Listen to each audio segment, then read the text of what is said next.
Hello అందరికీ, నేను మీ Geetha. Welcome to Vikram Dharni talks. ఈ వీడియో ఏంటంటే నేను పాపకి తీసిన సెకండ్ ఫోటోషూట్. ఆల్రెడీ నేనైతే లాస్ట్ వీక్లోనే ధర్ని సెకండ్ మంత్ ఫోటోషూట్ అని చెప్పేసి షార్ట్ అయితే పోస్ట్ చేశాను.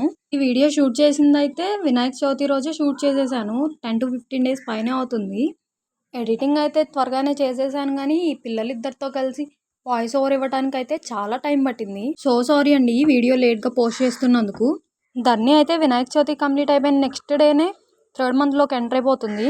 సో సెకండ్ మంత్ ఫోటోషూట్ అయితే నేను ఒక 1 week ముందే షూట్ చేద్దాం అనుకున్నాను, కానీ నాకైతే అస్సలు కుదరలేదు. సో ఆ రోజు వినాయక చవితి రోజు అయితే మామయ్య వాళ్ళు బొమ్మను ఇస్తున్నారు, పెదనాన్న వాళ్ళు లడ్డు ఇస్తున్నారు అని అయితే చెప్పాను కదా. విక్రమ్ని అయితే రెడీ చేసేసి మామయ్య వాళ్ళతో అయితే పంపించేశాను.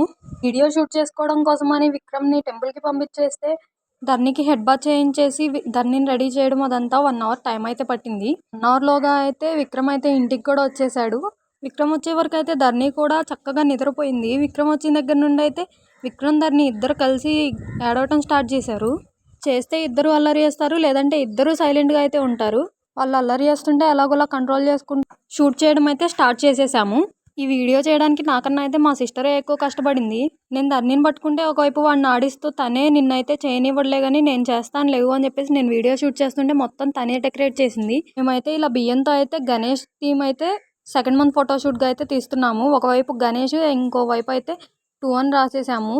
మొత్తం రాయడం అయిపోయిన తర్వాత అయితే మధ్యలో అయితే ధర్నిని పడుకోబెట్టేసి ఫొటోస్ అయితే తీసేశాను. ధర్నిని ఫోటో తీస్తుంటే మమ్మీ నేను కూడా పడుకుంటా అని చెప్పి విక్రమ్ అయితే పోటీకి వచ్చి అయితే పడుకొని ఫొటోస్ అయితే దిగాడు.